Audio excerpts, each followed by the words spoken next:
Today's guest was diagnosed with ADHD that led to her writing a book about key experiences in her life on today's episode of Life Mosaic. Welcome to Life Mosaic, where we explore the living legacy that connects generations for a lifetime and beyond. Here, life is all inclusive, embracing every moment and memory that shapes who we are. We're not just sharing people's stories, we're celebrating the timeless bond that weaves our lives together, transcending time and space.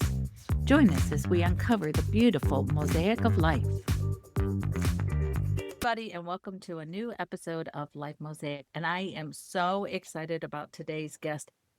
She is a book author, she is a podcaster, and I think she's just an amazing guest to have here on Life Mosaic. And when you hear her story, I think you're going to agree with me. So let's give a warm welcome to Lori Jewett. Thank you so much. I'm so excited. After our conversation a week or two ago on my podcast, I feel like I have a new best friend. Yes, we had a great time on your podcast. And what's the name of your podcast? Lori Jewett, Unscripted. Very good. And it was unscripted. And we just went to town and had a great time. And it's, oh my gosh, we got to get on with our day. We could have talked all day. Yeah, that's one of the things you'll learn about me is my life is unscripted, so it fits. I think in today's society, with all of the stimulation that we have, I think probably many of us feel that we're a little bit out there, but you're here today to share about your experience of being diagnosed with ADHD as an adult. How did that come about? As a kid, I never really understood. I was a little bit different. I never had bad grades that you hear about. You think about, maybe you don't. I don't know. I did. My mom was a sixth grade teacher in the 90s. So I equated at the time ADHD with the kids who can't behave, who get bad grades. I never got bad grades until high school. And of course, I got distracted and pressure. I never had any of that. I was just very energetic and could not stick with hobbies, things like that, which maybe that's normal. I don't know. And then I was trying to figure out what was going on. And my doctor, Dr. Sexton in Columbus, Georgia, he eventually told me to stop Googling things because I would go in all the time. I think I have this. I think I have that. And he's just stop. Just stop. One day I went in and I'm like, I'm pretty sure I have the nonverbal Tourette's, which may still be true. I don't know. It's a thing. Again, you think of Tourette's, you think like the swear words, which is a type of Tourette's, but there are other types. But anyway, it really hurt my feelings the day that I went in and asked to be tested for ADHD. And he said, oh, I don't have to test you. And I'm like, wait, what? You're not going to tell me not to Google it? And he was like, no, we'll do the test. But yeah, absolutely you are. I wish I still had access to my medical records for how old I was. I think I was like almost 30, somewhere around there. But it really hurt my feelings. And so then I took this test. And back then, it wasn't like now there's the computer test and all this stuff. I just had to circle some things on a sheet of paper. And he came back in and he's, Lori, the way that you circled everything on this page is she. And I'm like, because I would have my little ticks and I would, and so I'm rubbing through the paper as I'm thinking of the next question. And he was like, yeah, we don't need to do anything else. I know. But it hurt my feelings. I went in and asked to be diagnosed with it, and then he did. And I'm like, oh, I really expected to be told to not Google it anymore. That's been your answer all the way along. Yeah. So moving forward, did this like impact relationship? Because I am familiar with ADHD because both of my kids have it. I probably have it too. I had one of my therapists go, yeah, they definitely got that from you. So you're familiar with that feeling of, wait, no. Oh, I'm so excited that somebody's talking. Let me talk over them. That's something I've really worked on. Is trying not to talk over people when I get excited. Or look at something while they're talking and going, blah, blah, blah, blah. It's hard podcasting, right? That's one of the things the first, 50 episodes, I probably had the bloody lip from trying not to do that. But it's just because I get excited and I can relate to what you're saying. Yeah. Lori, what led you to want to go to the doctor and ask this question? What was going on in your life at that time that you're like going, I really need to find out? Honestly, I felt lazy. I felt like I was going through a time, my daughter was young, and I was going through a time where I felt like I couldn't accomplish anything. And I don't know if anybody's familiar with ADHD cleaning. You start in one room and then you wind up in every single room of the house and have accomplished nothing except for maybe like finding a TV to turn on. At least that's how it was for me. And I felt like I was a stay-at-home mom for a long time. And I felt like I was the world's worst stay-at-home mom, honestly, because I was bored. I needed that stimulation, and nothing against my child. She's amazing, but I needed the adult conversation. I needed to be moving. And so I just wanted to know. And I think that's what started the Google searches of what is wrong with me. Yeah. And so I wanted answers because nobody wants to be lazy. And nobody wants to think of themselves as lazy and useless, whatever words you fill in. And so I was just looking for answers, I think. Okay. So you went on this journey and it led you to write a book. So what were some of the key What's the title of your book? So it's ADHD, the inner workings of a neurodivergent mind at hyperspeed. And the way that my book name came about is like even super ADHD because I texted my sister and I was talk to texting and I said, I decided what I want my book to be about. I'm going to write about ADHD. And it came across 80HD. And she's, yeah, that's the title of your book. And I'm like, yep. And I think it is. Are you an 80s kid? I am. Yeah, I was born in 83. Yeah. Oh, Yeah. it works. And I was born in the 80s. My mind goes 80 miles an hour. And yeah, so it started out. The funny thing is, I wrote a book, or I started out writing a book because I was in a mastermind, and that's what you do. You're active on social media, you write a book, you do a podcast. It was just like the next thing I was supposed to do. So I had this great idea that I was going to write a book about all the dumb things I've done in my life. And oh boy, there have been a bunch.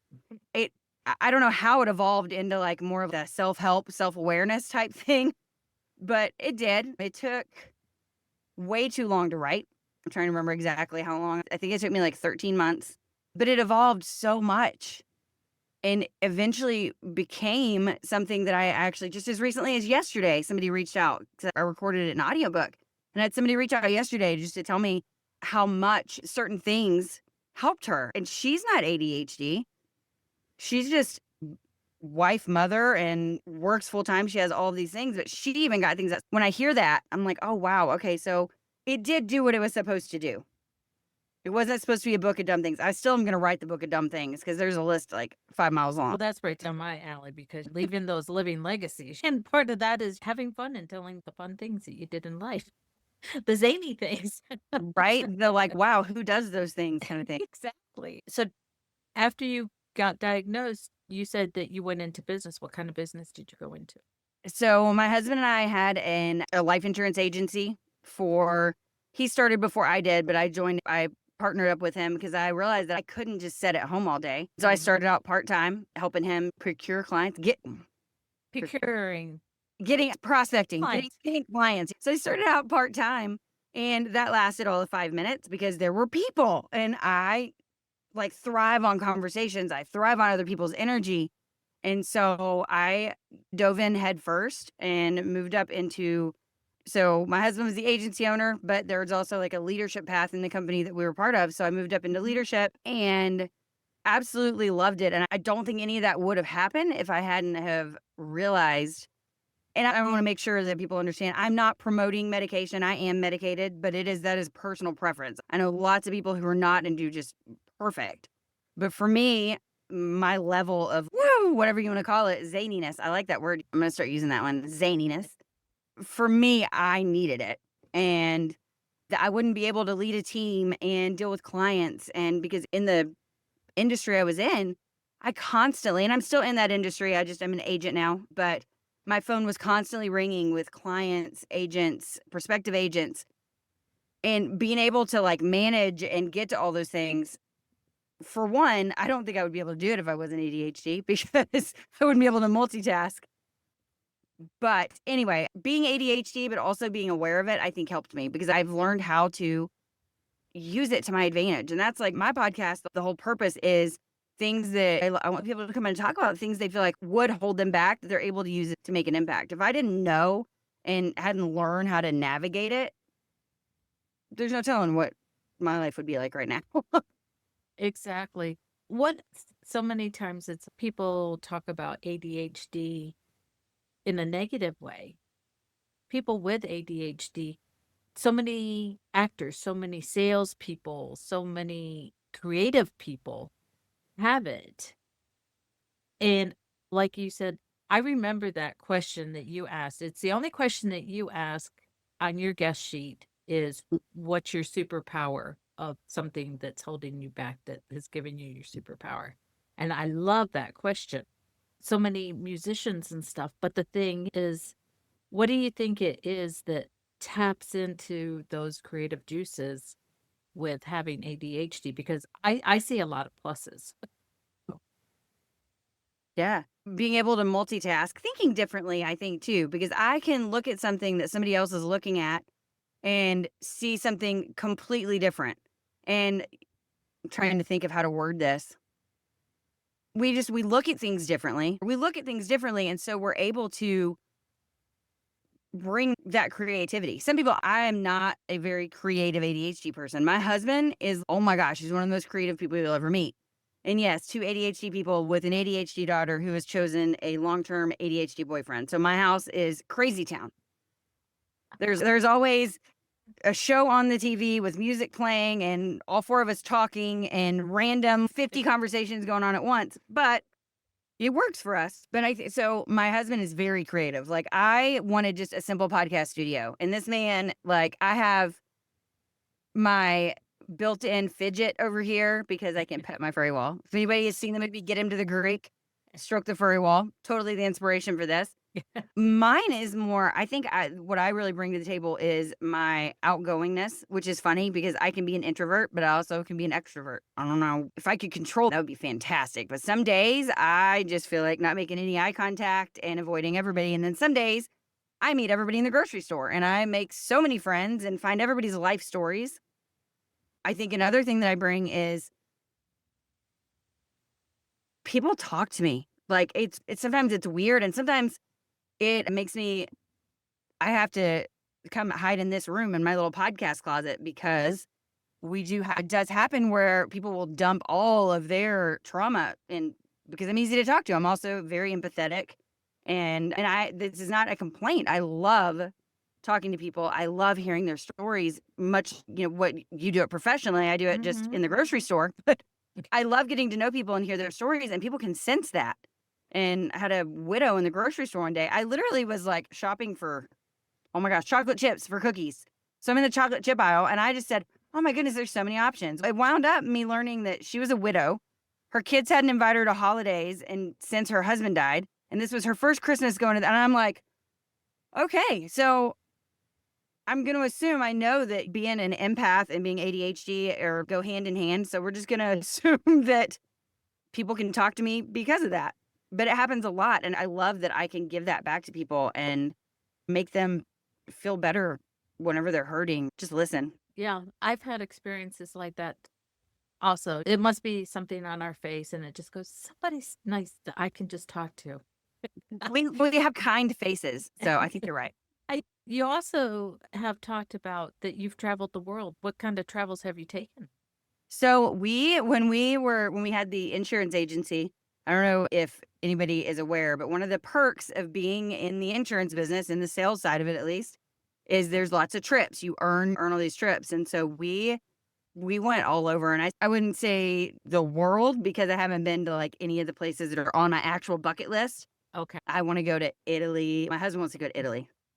I don't know why that's just not on mine, but we want to do the Europe thing eventually. But we spent a lot of time in Jamaica, which is where I actually started writing my book, Costa Rica, all the tropical fun places. Oh, okay. Maybe that's why I say Italy. I'm like, I don't know, because is it warm there? There are lots of beaches. The Mediterranean's there. That's where I want to go. I want to go Riviera, Oh, yeah. Mediterranean. I want to see it. Yeah. But we did a lot of traveling, and it's really funny because, and this is something that I like to use, help other people dig deep. Because for the longest time, when we had that insurance agency, we had all the trips. We traveled all over the place. At least twice a year, we were somewhere beautiful and just relaxing. We had the income, the fancy cars, and all those things. And it had to be taken from us because we weren't ready to accept that it was time for us to let go of that business. And so it was taken from us. And at the time, I was angry, so angry. But now looking back at it, it's the best thing that ever happened. Those experiences were awesome. Our kid has been to all the beaches and all the all-inclusive resorts and all those things. But now that she's a teenager, we have that quality time. And she actually told my mother-in-law, I don't know, a year or so ago, she's like, I miss the vacations, but not really because now I have mom and dad home more. And I'm like, that it's one of those things that I don't know if it hurt or made me feel good. So your daughter likes it because you have the quality time with her. Yeah, we were able to have that family time Yeah. that and we did. Now, don't get me wrong, even like when we traveled, even though they were company trips, it was all about her.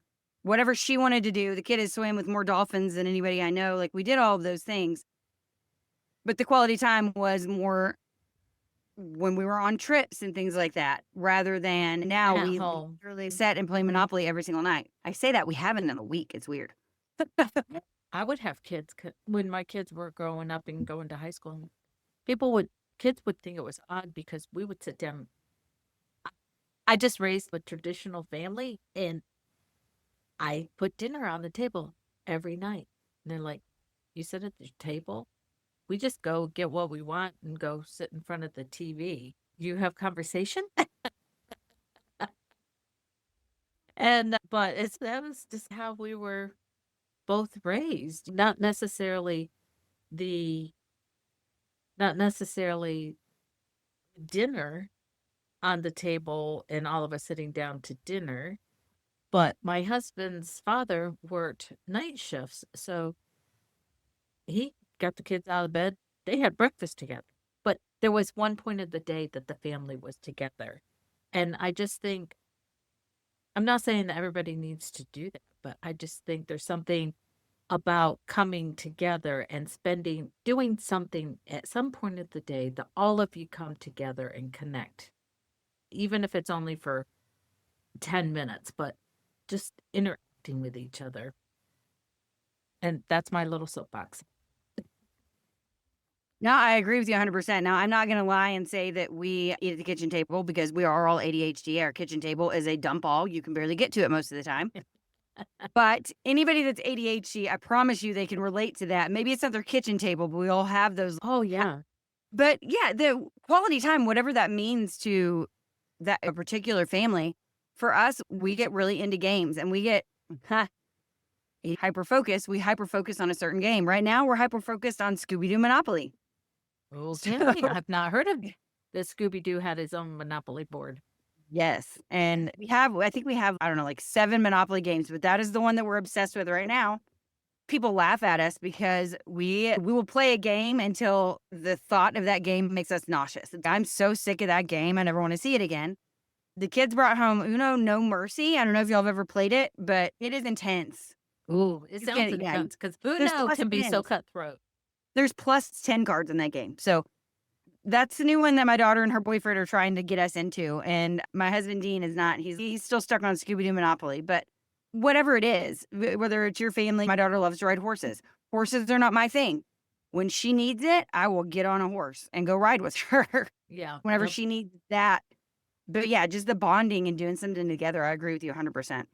You're married to Dean. How long have you and Dean been together? 19 years, it'll be 20 in May. Oh my goodness, it's coming Ooh, up. yeah. We're hitting 40 this year. Are you? Congratulations. And then you have just the one daughter? Yep, Tay is 17. She is absolutely amazing. I saw my cousin last week in Arkansas and he was telling his wife, I have no idea how Lori wound up with a kid as great as Taya. And I'm like, I don't either. I think he expected it to be an insult. And I'm like, dude, no clue. And she's been great. Obviously, she was a kid, but she is actually speaking. She's the opening speaker at our church women's conference this weekend. So super proud of her for that. She's going to Findlay University for horses. She graduates in May. So May's really big for us. May's 19 years. So you said that she is a speaker for your women's group. There's a special story you shared with me when I was interviewing with you on your podcast. That is a special section of your life that now that you've been called. Oh, yeah, calling. While we were interviewing, you said that you had a special calling on your life to get back into the church. That's my jam too. So love Jesus. And I love to hear other people's stories of coming back to the faith. What's yours? Yeah, and I love this question because it's funny because my daughter just practiced her speech for me before we came in here, and she talked about how that affected her and her calling, and I'm like, "Oh, that's really cool to be able to see it through her eyes." So our insurance agency, like I said, was taken from us. Long story short, it was done in a very hurtful, nasty way, honestly. Mm, And see, I'm like, the thoughts are coming in my head. I'm like, "Grr," I get angry again. I can yeah. say that I'm not so angry, but it comes back to me every once in a while. Yes, So I understand that's that saltiness. there's some things in life that just Uh huh. So it seemed like the absolute worst, honestly, the worst thing that could happen. And then we went to my mother-in-law wanted us, and that was at the end of September 28th, which actually was the anniversary of my granddad's death and the anniversary of everything bad that's ever happened in my life. For some reason, September 28th is just like the worst. And so they literally took our agency away in a very nasty way on September 28th. So then October 31st, flash forward, my mother-in-law asked if we would go to her church trunk or treat. And we'd gone to that church a couple times, didn't really feel welcome, but there was a new pastor and whatever. So we went to the trunk or treat, which anybody, hopefully people know what a trunk or treat is. Give candy to kids, basically. My mother-in-law asked my daughter to bring a horse and do horseback rides. And so we did. And honestly, it felt right. It felt like we were supposed to be there. If that makes Mhm. sense. Yeah. So the next day, we went to go pick up our hay bales and stuff that we had loaned to the church to use that night. So we went back, and my mother-in-law said, "Oh, I forgot. I totally forgot a pivotal part." So whenever we had 2 insurance agencies full of furniture and artwork, full. One of them was brand new. So anyway, we let the pastor come and pick out anything that he wanted for the church. He was able to replace a lot of the furniture, like in the church lobbies and things like that. And so she wanted to show me what he was doing with it. And so she said, "Oh, let's run in the church." And she has a key because she's a church administrator. So we ran in the church, and pastor walked over with his baby, which Sarah was probably like 6 months old, 5 months old at the time. And he just hands me the baby, and we sat and talked. And it felt so natural and felt so right. We're sitting in this church. I'm holding one of the cutest babies I've ever seen. And I can say that now because she's like my bestie. But we were just talking. Then I left, and I'm like, I just felt this like nagging. And my mother in law, I texted my mother in law, and I typed it up like 20 times. And deleted it. Then she texts me or calls or something and says, "So Pastor John wants to invite you to a meeting. He feels like you need to be involved in the church." Please keep in mind, at this point, I had not attended a Sunday service since he took over. And it was really weird because I thought the same thing. I'm like, I don't know how, but I need to be involved. I have to be involved in this somehow. So I went to this meeting and somehow wound up like starting a youth group. I don't know how that happened. Because I think I had the idea of we need something for teenagers. And he's like, "Great, you can run a youth group." I'm like, "Oh, You have the same energy, attention span as they do. exactly. And that led to what I thought was another meeting being a like job interview. And so he actually it took a lot of, I'm not gonna say convincing, but like conversations for me to take it. But I actually took a full-time job at the church, which, as you can imagine, is a significant pay cut, but I wouldn't change it for the world because I've learned so much. I've been able to make an impact. I'm looking at a wall behind my laptop of thank you cards from teenagers. Like, what? Yeah, that's Yay huge. for you. Congratulations on your book is one of the big ones back there. But so yeah, that was my calling, was to be involved in the church. And now my my daughter, we did not force her to go to church. She made the choice to start going. And it has literally changed our lives. Like you said, yay, Jesus. You've spent a lifetime gathering wisdom, but what's stopping you from sharing it? Maybe you're worried it won't come out right. Maybe you think your story isn't important enough, or you're unsure of where to begin. But here's the truth: your story matters. It's the thread that ties the generations together. It's the lessons that will inspire your family long after you're gone. One of my favorite techniques is to use video. After all, seeing is believing, right? I know getting in front of the camera can be intimidating. Believe me, I've been there. I coach and I interview businesses all the time, and I see the same nerves on their face every single time. You don't have to face it alone. With a little guidance, sharing your story can feel as natural as talking to an old friend. Yeah, we're going through that. My kids are in their 30s. There comes a time they were raised in a church, then we all stepped away.